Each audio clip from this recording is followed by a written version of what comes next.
Hi, everybody. Thank you for joining me.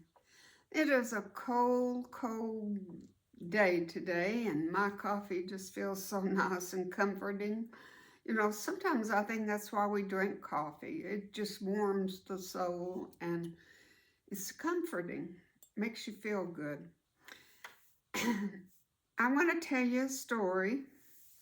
If you're 80 years old, like I am, you've done a few foolish things in your life. If you haven't, I'm proud of you, but I don't see how that's possible because we all do foolish things. But as you get older, you might be doing a few more foolish things because sometimes our minds, I tell you, they play tricks on us.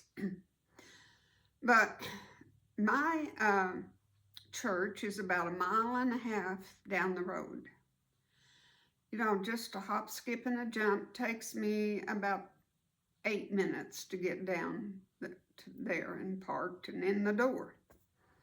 Well, I am getting lazy in my old days. It's hard for me to get there at 8:15 in the morning because I like to dilly-dally around and I like to drink my coffee and I do a few games on my phone and it's a very relaxing time.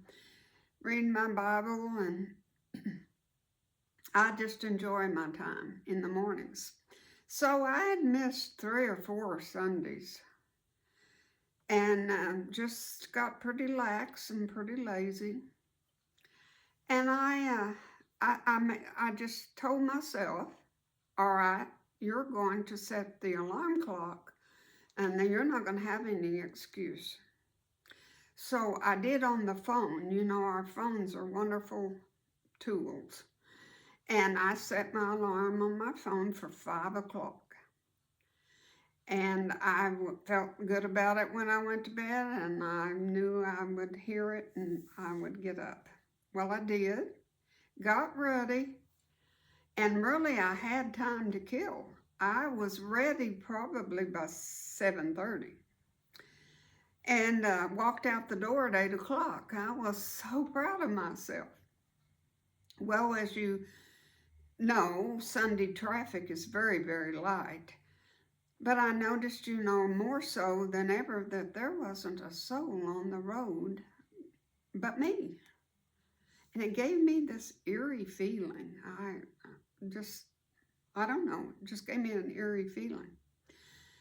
As I approached the church to turn left and go into the parking lot, there was not one car. And I want to tell you, I cannot describe to you the feeling I had, but this is what I thought. I thought the good Lord had come and didn't take me. My heart sank. I was devastated. And I was kind of just, my heart was a beating, and I pulled up into the parking lot and I said, now wait a minute. There's a logical explanation. The good Lord would not have forgotten me. So I was sitting there thinking, well, maybe there was a flood in the church, maybe they had to cancel because of a fire or anything. It's a huge, huge church. Anything could have happened. And they usually send out emails, if there is things we need to know. And I double checked my email and there was nothing and there was no messages. And then I glanced up at the top and it said Saturday. Saturday. You gotta be kidding me. It was Saturday. And I sat there and laughed at myself, but I had such a relief. And I just felt so happy that I had screwed up, because that meant, no, the Lord didn't come and forget me. And you know how you do something foolish? And you start looking around to see if anybody's watching you. That's what I did. An empty, huge parking lot, and I started looking around to see if anybody was watching me. And I sat there for a minute and uh, just thought about it and just had a good chuckle. So I go home, enjoy my Saturday, and I go back the next day and I'm telling some of my friends, and we all got such a good laugh. But this one lady, she said, Jacqueline, he wouldn't have taken all the cars. And I thought, no, I don't guess he would have. So we laughed again and we laughed some more.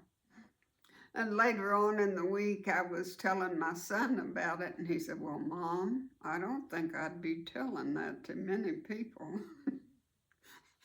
And I thought, why not? Why not?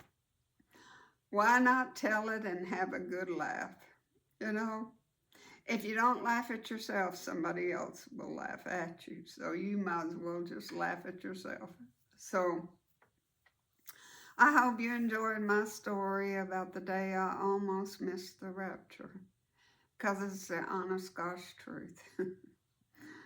Thank you so much for watching this silly little video, but I hope it means something to you also. You have a wonderful, wonderful week, and hopefully the Lord willing, we'll see you next Monday. Bye. God bless.